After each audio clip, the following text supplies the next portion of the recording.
Hi all welcome to football arena. ഇന്ന് നടന്ന world cup യോഗ്യതാ മത്സരത്തിൽ എതിരില്ലാത്ത 3 ഗോളുകൾക്കാണ് ബ്രസീൽ ചിലിയെ പരാജയപ്പെടുത്തിയിട്ടുള്ളത്.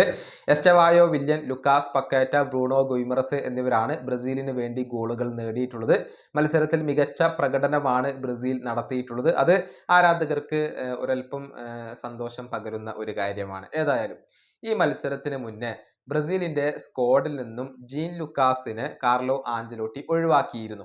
അതിന്റെ കാരണങ്ങൾ ബ്രസീലിന്റെ മാധ്യമങ്ങൾ കണ്ടെത്തിയിട്ടുണ്ട്. അതായത് സ്ക്വാഡിനകത്ത് ആളുകളുടെ എണ്ണം വർദ്ധിച്ചിരുന്നു. അതുകൊണ്ട് തന്നെ ഒരു താരത്തെ ഒഴിവാക്കേണ്ട സ്ഥിതി വരികയായിരുന്നു.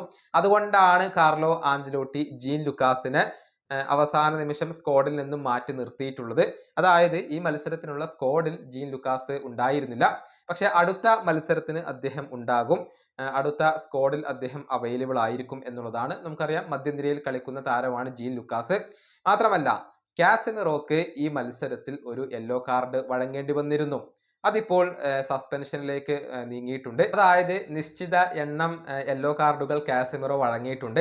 അതുകൊണ്ട് തന്നെ അടുത്ത ബൊളീവിയക്കെതിരെയുള്ള മത്സരത്തിൽ കാസമിറോ ഉണ്ടാവില്ല, അദ്ദേഹത്തിന് പുറത്തിരിക്കേണ്ടി വരും. പകരം ജീൻ ലുക്കാസ് സ്ക്വാഡിൽ ഇടം നേടും എന്നുള്ളത് ഉറപ്പായി കഴിഞ്ഞിട്ടുണ്ട്. അദ്ദേഹം ഉണ്ടാകും എന്നത് ഇപ്പോൾ ഉറപ്പായി കഴിഞ്ഞിട്ടുണ്ട്.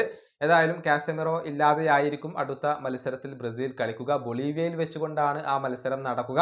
ഒട്ടും എളുപ്പമല്ലാത്ത ഒരു സ്റ്റേഡിയത്തിലും കാലാവസ്ഥയിലുമാണ് ബ്രസീലിന് അവിടെ കളിക്കേണ്ടി വരിക.